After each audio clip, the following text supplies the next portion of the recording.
Great, beautiful morning to all of you out there.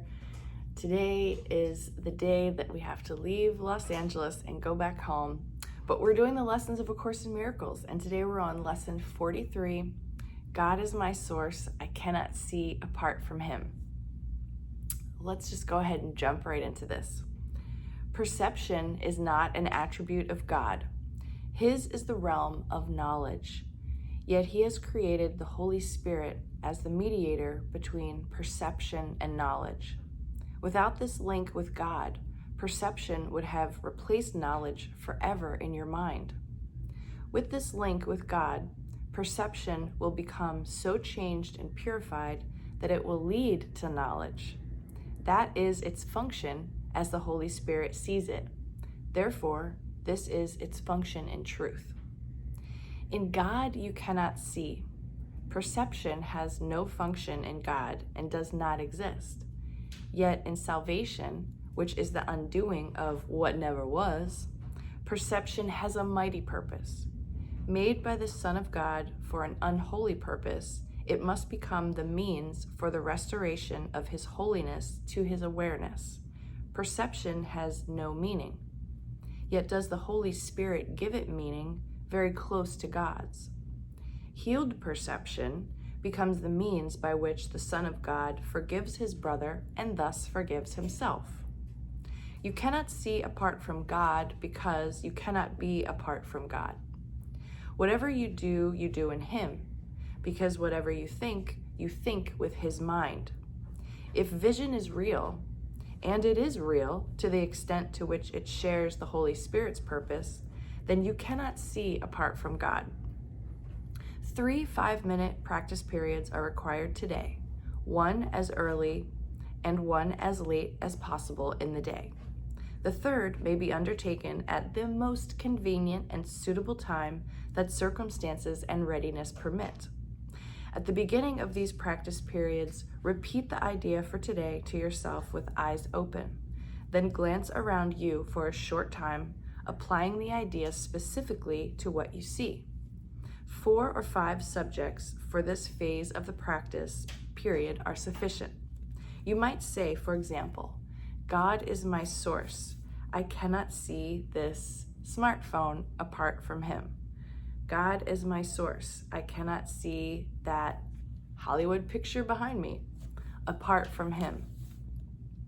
Although this part of the exercise period should be relatively short, be sure that you select the subjects for this phase of practice indiscriminately without self-directed inclusion or exclusion.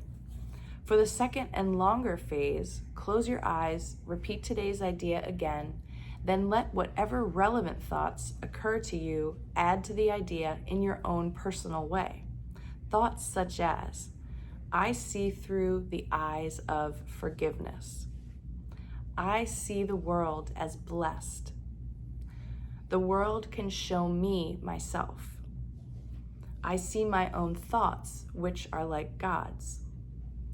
Any thought related more or less directly to today's idea is suitable. The thoughts need not bear any obvious relationship to the idea, but they should not be in opposition to it. If you find your mind wandering, if you begin to be aware of thoughts which are clearly out of accord with today's idea, or if you seem to be unable to think of anything, open your eyes, repeat the first phase of the exercise period, and then attempt the second phase again. Do not allow any protracted period to occur in which you become preoccupied with irrelevant thoughts.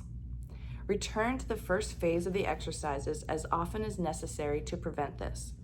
I think this is a great teaching because irrelevant thoughts always come up during meditation for a lot of people, and you just let it go. You notice the shopping list comes in, or whatever you're thinking about someone else, or whatever it is that doesn't relate to the lesson. Let that go and just come back to the focus area. This is the mind training in a very nuanced way. Okay, in applying today's idea to the shorter practice periods, the form may vary according to the circumstances and situations in which you find yourself during the day. When you are with someone else, for example, try to remember to tell him silently, God is my source. I cannot see you apart from him.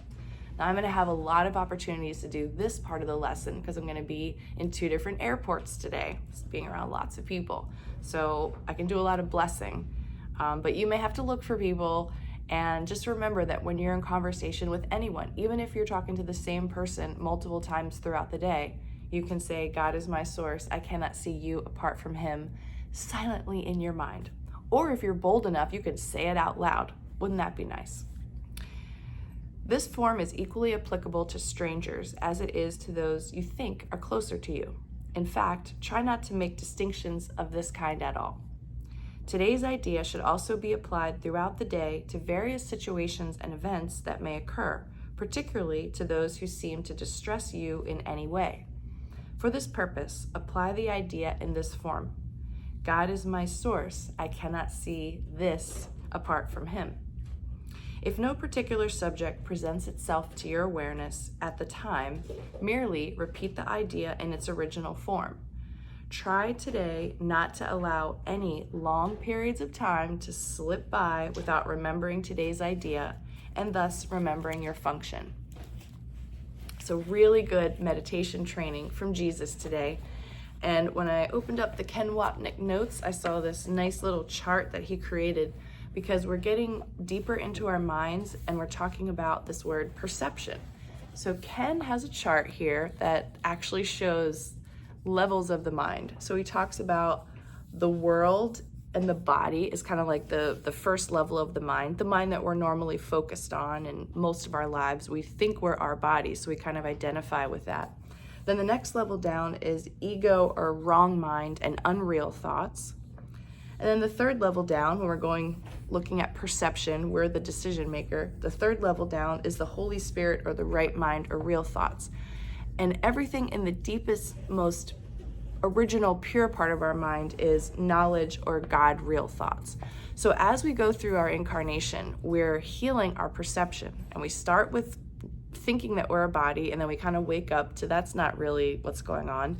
Then we start messing around with the ego for the longest time because that's the one that's always trying to so-called protect us and invade all of our attempts to raise our awareness and expand our consciousness. So we're always kind of dealing with the perception of the ego and having to discern and decipher between what's real and what's made up, attack thoughts and defense thoughts and all that.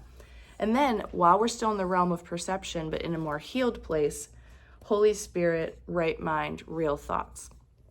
So Ken Wapnick added that diagram in here because as we're going through these certain group of lessons right here, we're looking at our perception really, really deeply.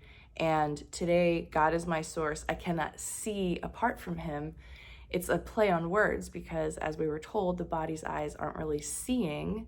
They're projecting, perceiving, and not really entirely giving us an accurate explanation of what's going on out in the world. But in the unreal world, in this made-up world that we live in, the eyes are helpful. And as we go through our evolution process and move more towards that thoughts of the Holy Spirit, real thoughts, right mind place, our eyes are probably going to show us things that are going to blow our minds that we never imagined before because our minds are being healed. And the other piece about perception is this idea that there are other people. So like I said, I'm going to be in 2 different airports today and be able to silently pray to a lot of people. The idea of forgiveness goes into the correction of our perception around this idea that there are others. So you get to focus on this a little bit today as you go through your day and remember that all you're seeing is a part of you that you've separated from yourself and projected outwards. So if you have judgments come up or anything that seems negative or inappropriate, just remember you're doing that to yourself. And your mind isn't going to heal if you're still attacking yourself. So it's a trick of the ego. Anyway, enjoy. I hope you guys enjoyed our California series.